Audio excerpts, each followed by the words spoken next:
NEET paper લીકના મુદ્દે દેશભરમાં કયા પ્રકારના વિરોધ પ્રદર્શન થયા આપણે બધાએ જોયું છે। આ પેપર લીકનો જે કાયદો છે જેમાં સુધારા લાવવામાં આવ્યા એ સંસદમાંથી પસાર પણ થઈ ગયો। આના ઉપર પણ હજી સંસદમાં વિરોધ થઈ રહ્યો છે। સાથે જ વિપક્ષના નેતાઓ કહી રહ્યા છે કે ગૃહમંત્રી સંસદમાં આવતા કેમ નથી, અમિત શાહ ક્યાં ગાયબ છે। આ બધા જ પ્રશ્નોની સાથે અમદાવાદમાં પણ આજે એક વિરોધ પ્રદર્શન થયો। નીટ પેપર લીકના મુદ્દે વિરોધ પ્રદર્શન હતો। વિદ્યાર્થીઓ પર થયેલા લાઠીચાર્જ અને શિક્ષણ વ્યવસ્થા અત્યારે જે પ્રકારની છે એના વિરોધમાં ગુજરાત કોંગ્રેસ દ્વારા આ વિરોધ કરવામાં આવ્યો અને ગુજરાત કોંગ્રેસના મોટાભાગના નેતા રસ્તા પર ઉતર્યા। સરકારના વિરોધમાં અમદાવાદના નહેરુ બ્રિજથી લઈને સરદાર બાગ સુધી રેલી યોજવામાં આવી। છાત્રગુંજ જેમનું અભિયાન પહેલાથી ચાલતું હતું એ અંતર્ગત જ આ રેલી હતી। અમદાવાદ પોલીસ દ્વારા પહેલેથી જ 2 જેસીબી અને 3 પીએસઆઈ સહિતની મોટી સંખ્યામાં પોલીસનો કાફલો જે છે એ પતંગ હોટલ પર ખડકી દેવામાં આવ્યો। નહેરુ બ્રિજથી રેલીની શરૂઆત થઈ। હાય રે ભાજપ હાય હાયના નારા લાગ્યા। ગૃહમંત્રી ક્યાં છે, ગૃહમંત્રી કેમ ગાયબ છે, નીટ પેપર લીકના મુદ્દે કેમ વિદ્યાર્થીઓને આટલા મારવામાં આવ્યા જે વિરોધ માટે આવ્યા હતા। સાથે એવું પણ કહેવામાં આવ્યું કે શિક્ષણ મંત્રીનું રાજીનામું તો એ માત્ર શરૂઆત છે, ગૃહમંત્રીનું રાજીનામું પણ અમે લઈને રહીશું।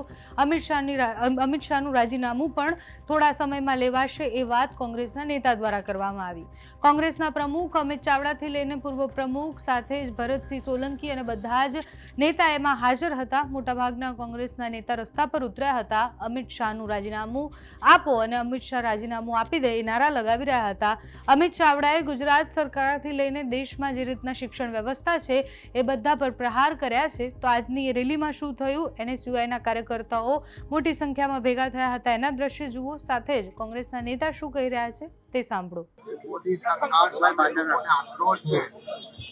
છાત્રો હોય, યુવાનો હોય, એના વાલીઓ હોય કે આખો દેશ હોય કે જે રીતે શિક્ષાનું વેપારીકરણ થયું, શિક્ષણ વ્યવસ્થામાં ભ્રષ્ટાચાર વધ્યો, વારંવાર પેપર લીક થાય, યુવાઓના ભવિષ્ય સાથે ખિલવાડ થાય, એની સામે જ્યારે રાહુલ ગાંધી છાત્રગુંજના કાર્યક્રમથી આખા દેશના યુવાનોના અવાજને બુલંદ કરે, આખા દેશના યુવાનો દિલ્હીમાં જંતર મંતર પર આવી અને આ ભ્રષ્ટાચારી યુવા વિરોધી શિક્ષણનું વેપારીકરણ કરવા વાળી સરકાર સામે અવાજ ઉઠાવે, પેપર લીક વારે વારે થાય છે એના માટે જે શિક્ષા મંત્રી જવાબદાર છે એનું રાજીનામું માંગે, ત્યારે એ છાત્રોની સાથે વાત કરવાને બદલે, એની સાથે સંવાદ કરવાને બદલે એ વિપક્ષના નેતા રાહુલજી ખડગે સાહેબ વડાપ્રધાન આવાસની બહાર ધરણા કરે, સમસ્યાનું સમાધાન કરવાને બદલે જે દેશના વડાપ્રધાનને ગૃહમંત્રીના આદેશથી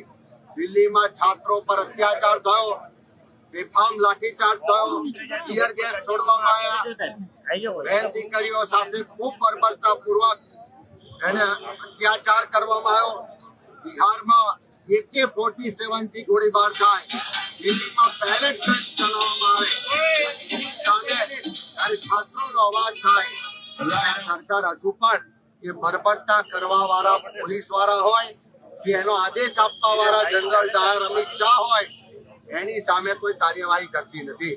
આજે ગુજરાતમાં અમારા એનએસયુઆઈ, યુથ કોંગ્રેસ, તમામ કોંગ્રેસના કાર્યકરો અને ગુજરાતના યુવાઓ છાત્રો વતી માગણી કરીએ છે કે આ દેશના યુવાઓ પર, આપણી દીકરીઓ પર જે બર્બરતાથી અત્યાચાર કર્યો, જે મારવામાં આવ્યા છે, ગોળીઓ ચલાવવામાં આવી છે, જનરલ ડાયર અમિત શાહનું રાજીનામું લેવામાં આવે અને જ્યાં સુધી આ જવાબદાર લોકો સામે કાર્યવાહી નહીં થાય ત્યાં સુધી આ દેશના યુવાનોની સાથે રહી કોંગ્રેસનો એક એક કાર્યકર રસ્તા પર ઉતરીને લડીશું અને આ નવા અંગ્રેજોનું જે શાસન છે એને આ દેશના યુવાનો, જે જેનજી જનરેશન છે એ હવે ચલાવી લેવા નથી માંગતું। આ શાસનને ઉખાડી ફેંકવાના સંકલ્પ સાથે જ્યારે યુવાનો રસ્તા પર ઉતર્યા છે ત્યારે કોંગ્રેસનો એક એક કાર્યકર રાહુલજીના નેતૃત્વમાં આ છાત્રોના અવાજને, યુવાઓના અવાજને બુલંદ કરવા માટે છાત્રગુંજ કરી રહ્યા છે।